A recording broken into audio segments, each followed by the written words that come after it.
Story 1. The Watcher of Westfield. Derek and Maria Broaddus had waited years to buy their dream home, a stately Dutch colonial in the quiet suburb of Westfield, New Jersey.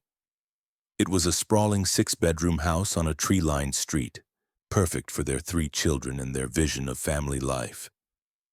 They signed the papers with joy and anticipation, ready to start a new chapter. But even before they moved in, a letter arrived at their new address, unmarked and unsigned, with a chilling message. The handwriting was neat but strange, the words oddly formal yet personal. "Dearest new neighbor at 657 Boulevard, allow me to welcome you to the neighborhood. 657 Boulevard has been the subject of my family for decades now, and as it approaches its 110th birthday, I have been put in charge of watching and waiting for its second coming," the letter read. It was signed simply, "The Watcher." At first, Derek and Maria thought it was a prank, maybe a cruel joke from the previous owners or an eccentric neighbor. But as days passed, more letters came, each one revealing details no outsider should know. The names of their children, the time they entered the house, even the colors of their cars. "I've seen your daughter painting at the easel in the sunroom," one letter taunted. The letters hinted at secrets buried in the walls, at shadows lurking in the basement, and at a sinister watchfulness that never ceased. Police involvement yielded no suspects. Surveillance cameras were installed but caught nothing. The Broadduses began to live in fear, never moving into the house, instead staying with family while lawyers and private investigators tried to uncover the truth. The letters persisted. The Watcher's voice was cold, distant, yet intimate, threatening disasters that might befall the family, cryptic warnings about accidents, illness, or worse. The community grew suspicious. Neighbors whispered, some doubting the Broadduses' story, suspecting a hoax. But Maria's panic attacks and Derek's sleepless nights spoke to a genuine terror. The house, meant to be a home, became a prison of dread. Months passed. Offers to sell the house evaporated when buyers learned of the Watcher. Legal battles drained the family's resources. The Watcher was never identified. The Broadduses finally sold the house at a loss, moving away, forever haunted by letters from an invisible observer whose true identity remained unknown. The house at 657 Boulevard still stands, and some say the Watcher still waits. Story 2. The Haunting of the Tallman Bunk Beds. In 1987, Alan and Laura Tallman of Horicon, Wisconsin, bought a wooden bunk bed from a second-hand store to accommodate their children's growing needs. It was sturdy, handcrafted, and seemed like a harmless addition to their modest home. However, soon after assembling the bed in their upstairs bedroom, strange occurrences began to plague the family. It started with small oddities. The radio turning on and off by itself, doors slamming unexpectedly, lights flickering without cause. Then the children began having nightmares filled with shadowy figures and unexplainable sounds. One of the kids spoke of a red-eyed witch hovering at the foot of their bed, while another screamed about fire in the closet where there was nothing but empty space. These night terrors escalated, and one night Alan heard a deep, gravelly voice emanating from the garage, a place no one was supposed to be at night. When he investigated, the garage door slammed shut violently behind him, nearly trapping him inside. The family's unease deepened.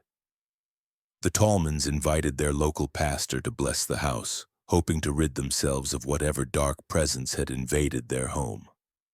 The pastor felt a heavy, suffocating atmosphere that pressed on his chest and hurried his prayers.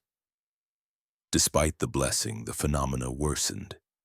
Chairs levitated, doors swung open and shut with violent force, and shadowy figures darted along walls. One evening, a thick fog crept through the house from nowhere, bringing with it a sulfuric stench that caused the children to cough and wheeze.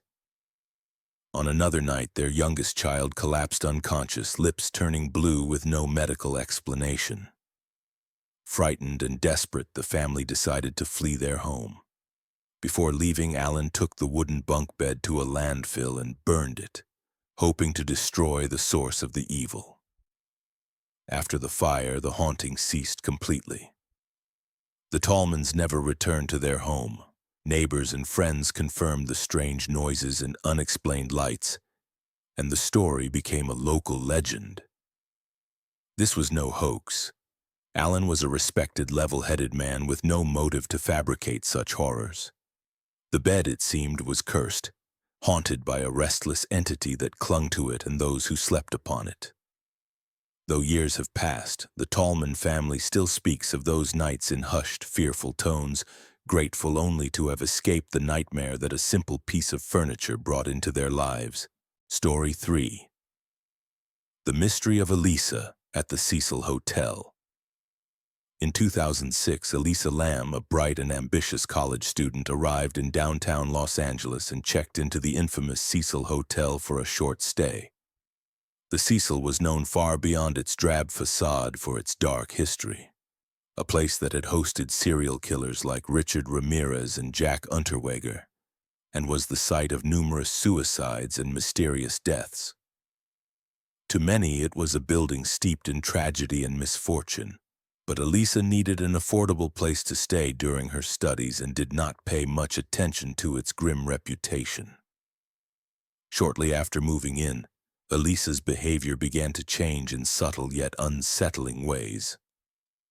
Elevator surveillance footage captured her entering and exiting the elevator multiple times, stepping in and out, peering into the hallway as if she was being followed or hiding from someone invisible. She waved her hands and made strange gestures, looking around nervously but alone. This footage, when released to the public, sparked intense speculation and concern. Elisa then disappeared without a trace. For 2 weeks, no one could locate her. Then guests began to complain of foul-smelling, discolored water from their taps. Maintenance staff investigating the rooftop water tanks made a grisly discovery. Elisa's naked, decomposed body was found floating inside one of the sealed tanks. The tanks were secured with alarms, and no unauthorized access should have been possible. How she entered remained a mystery. The autopsy found no drugs or signs of foul play, ruling her death accidental drowning. But her behavior, the circumstances, and the impossible logistics of her body's location raised many questions. How had she gotten onto the locked rooftop? Why was she nude? What had she been trying to hide from in the elevator? Theories ranged from mental illness to paranormal possession to foul play by an unknown party. The hotel itself had a history of strange occurrences, guests reporting ghost sightings, unexplained noises, and a pervasive sense of dread. Elisa's death seemed to embody the hotel's dark legacy, a modern mystery wrapped in the supernatural. Some believed the Cecil itself was a malevolent entity, feeding on the despair and chaos of its residents. To this day, the case of Elisa Lam remains one of the most haunting, unsolved mysteries of recent years. The footage of her last moments, the inexplicable manner of her death, and the eerie aura surrounding the Cecil Hotel continue to captivate and terrify those who hear her story. Elisa's voice was silenced, but her presence lingers in the hotel's shadows, a ghostly reminder that some places hold secrets that never leave.